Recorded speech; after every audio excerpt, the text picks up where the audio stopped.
आप सभी ने एपी के क्वेश्चन निकालने सीख लिए। क्या आपने एपी के क्वेश्चन का ये टाइप सीखा है? आइए आप भी चेक करिए, क्या आपने ये टाइप सीख लिया है? देखिए बेटा क्या क्वेश्चन दे रखा है, which term of AP is it's first negative term. इस एपी की कौन सी टर्म इसकी फर्स्ट नेगेटिव टर्म होगी? मतलब क्या बेटा, एपी हमारे पास है 121, फिर 4 कम होगी बेटा, फिर 4 कम होगी, करते करते जाएगी तो कभी हो सकता है 0 भी बन जाए, हो सकता है उसके बाद फिर ये माइनस में बन जाए। तो आपसे ये पूछा इसकी जो नेगेटिव टर्म आएगी वो फर्स्ट नेगेटिव टर्म है वो कौन सी है? आइए देखते बेटा कैसे करेंगे इस क्वेश्चन को।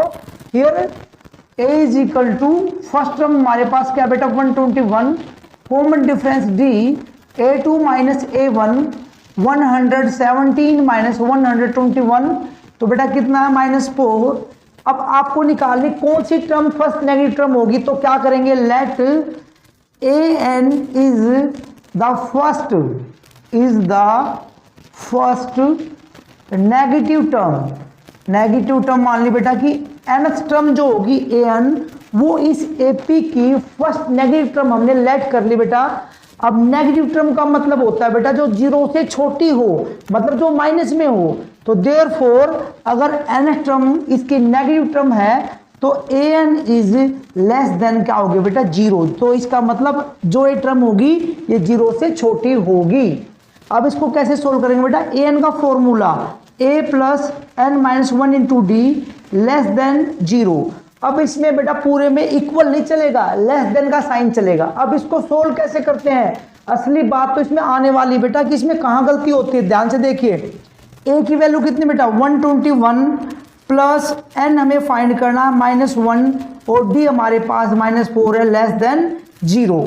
अब देखिए बेटा 121 को ऐसे कैसे लिखेंगे, -4 की मल्टीप्लाई n से प्लस माइनस माइनस तो -4n और 4 1 जा 4 और माइनस माइनस की मल्टीप्लाई बेटा प्लस हो जाएगी तो लेस देन 0। 121 प्लस 4 बेटा 125 -4n लेस देन 0 -4n को यहाँ रखिए, 125 को उधर भेजेंगे बेटा क्या हो जाएगा माइनस का 125। अब देखिए बेटा ध्यान से, अब यहां से ऐसे नहीं करना कि माइनस से माइनस काट देंगे सोल्व कर देंगे, नहीं। अगर ये इक्वल का साइन होता तो हम ऐसे ऐसे कर सकते हैं, लेकिन इनको बोलते बेटा इनइक्वलिटीज। इनइक्वलिटीज जो लेस देन ग्रेटर देन का साइन होता है बेटा, अगर उसमें हमारा क्वेश्चन आ जाए तो उसको कैसे सोल्व करेंगे, इसमें हम लिखेंगे बेटा डिवाइडिंग बोथ साइड बाय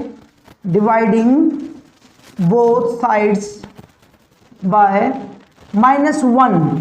ये -1 से क्यों किया बेटा, क्योंकि दोनों तरफ से माइनस को हटाना चाहते हैं। तो इसको लिखेंगे बेटा 4, ये n बेटा 4n -4n upon -1 less than -125 -1।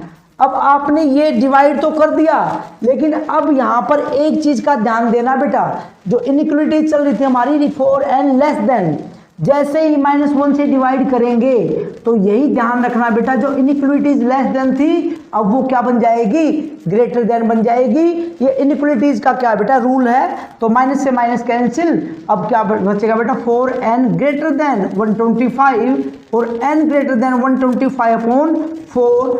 इसको सोल्व करेंगे तो बेटा ये आएगा 31.2। इसका मतलब हमारा जो n है वो 31.2 से ग्रेटर है, उससे अगला नंबर होगा। n क्या है बेटा, कोई भी नेचुरल नंबर, तो इसका मतलब 31 से बड़ा नेचुरल नंबर कौन सा होगा, तो therefore n is equal to इससे बड़ा नंबर होगा 32।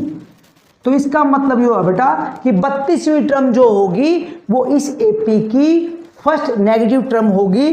तो आप लिख दीजिए therefore 32nd term is first negative term of AP।